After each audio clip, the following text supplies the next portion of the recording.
Hi, Carmen. Hey, great morning. How are you? I like that. Great morning. I'm feeling pretty good right about now. I know we've got just a few minutes, and I just want to congratulate you on all your success.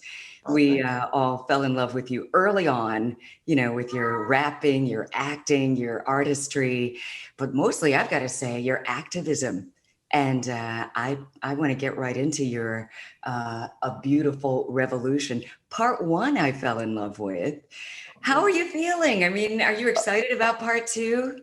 Like I feel grateful. I feel happy. I'm very, very excited and inspired about A Beautiful Revolution Part Two. It's I haven't put out music continuously like this ever in my life. And then, what I believe the energy of the album is what I want to put out in the world, like the inspiration, the hope, and the joy and like the light is what I want Hmm. to put out there. So I'm very, very excited for the world to get it and to experience it. At WHUR, we've started this whole series and we're going to have you on that. HUR at home. What we're trying to do is the same thing. I mean, just to inspire people and spread some positivity with the artists that we know our viewers and listeners love the most, such as yourself. How have the events of 2020 affected your, I guess, motivation and desire for activism and spreading love? How has that affected you even more? Well, with so much pain that we experience, so much uncertainty, um, some confusion, I went within myself and my spiritual connection with God and just felt how can I contribute in the ways that with whatever gifts and whatever I have on this planet. And activism is one for sure. And so is music, and storytelling and honestly just the power of words. So I wanted to make sure I was using my words in the right way. And looking at all the events and conversations I was having with people I loved and that I saw from afar, I was like, we need some hope. We need some perspective that's saying, hey, man, it's better things out there. Things are. I know this is like the most difficult time we've went through universally as people on this planet, like this generation and generations before us. So, but look, listen, it's always hope if we see it, and that's what I wanted to convey, and that's what I feel like these times sent me to. Like, oh, what is the words "peace beyond understanding" really mean? Like, and how to apply that, and that's what came about through the music and just even through the activism that I was doing, on a political sphere. Yeah, you've always done that, and I've always just really appreciated that about you and your spirit and using your platform to really help people and inspire people. And as you said, this is a time, especially last year, we've never been here. We've never Right, been, the pandemic as well as, just the racial, just everything, just really everything. crazy. And I wonder with an artist such as yourself, I mean, you were already doing big things, your Grammy Awards, your Academy Awards, your just everything. And was there ever a fear of, okay, people know me, at a certain level, and I'm about to do all this positive stuff that, I mean, it can be tricky because everybody can't do it. It could come across corny when some Right. artists are trying to be too positive. And that sounds weird to say out loud, but it's true. But yet yours, every single song is hitting it. No corn at all. I mean, but was it, I mean, Yeah.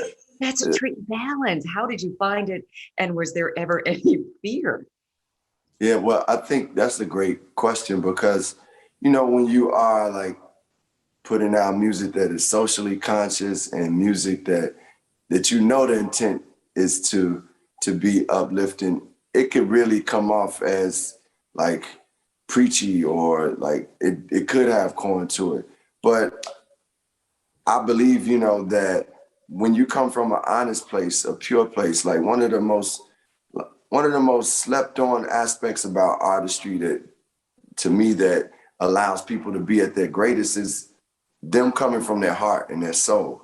And if your heart and soul is actually in the place of like really wanting to do good in the world, and that's something you practice in your daily life, then when you do it, it won't, it's the authenticity resonates. You know, that's just no matter what. Even if a gangster is rapping about gangster lyrics, and when you feel it, because the way they are able to describe the story and tell it, because it's coming from the spirit. And so I know that I can risk, you know, like when I'm doing music of positive nature, that it could come out to some people like, oh, I don't want to hear that. But when I also take into account, like I'm an artist, I'm a musician. I want to make great music. It's also entertainment too. So I'm also looking at things that, what is dope to me? What's good? What's going to sound great? And that's part of, you know, the creation in it also, you know, also. So I feel like coming from an honest place and doing something that I think is dope will always land the music in where I want it to be. Because it's artists like Stevie Wonder, Nina Simone, like KRS-One and Public Enemy, to Kendrick Lamar, who have did socially conscious music that is just good. You want to listen to it. And I think that's the path that I'm on. Yeah, you sure are. And I love the way you dealt with that, because it's so true. I'm a jazz singer, and I know with other singers, if it's not coming from your heart, no matter what it is, people aren't going to get it, and it will come across as not sincere. And if Yes. you're in it and you do live it, you're not just becoming an activist. You've been doing this for a very long time, and it seems like the perfect evolution.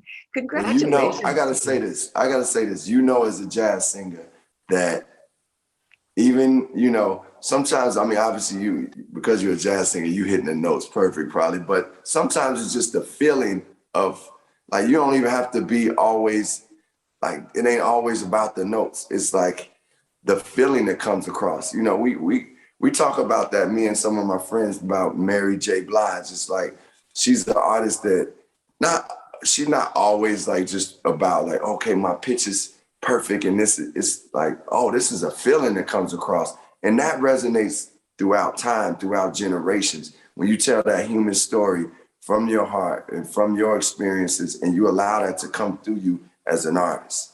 You know what, Common? You are so right. And one of our mutual friends, Stevie Wonder, gave me that exact advice. He said, you know, don't worry about the words. Don't worry, you're already articulate. Don't worry about that. But it's the feeling. As long as you are feeling it and you're able to communicate that, that's all you need. Yes. Yeah. Yes. And I was so happy to see, I stalk you on Instagram. And tell me about that collaboration with Mr. Stevie Wonder.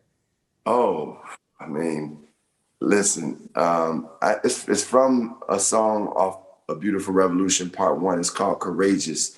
And we were able to perform it for Stand Up to Cancer, which was, you know, like really a powerful outlet, because, you know, so many of us have had loved ones and people that we know that have dealt with cancer.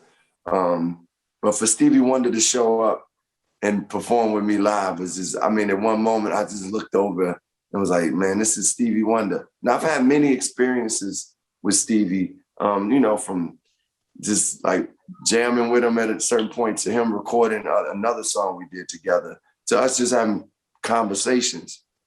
But for some reason during that moment, I was like, appreciated it even more, who Stevie Wonder is. And when we talk about timeless artists and music, I left that performance and said, man, I just performed with somebody who will be like known like Beethoven or Van Gogh, or, you know, like these great artists like I spoke of Nina Simone. Like Stevie Wonder is like a timeless, once in a lifetime, a many lifetimes type of artist. So I was in awe, gratitude, and just like, man, this is amazing. Cause my first record I used to play was like his album, what is it? The album with Happy Birthday on it and Rocket Love.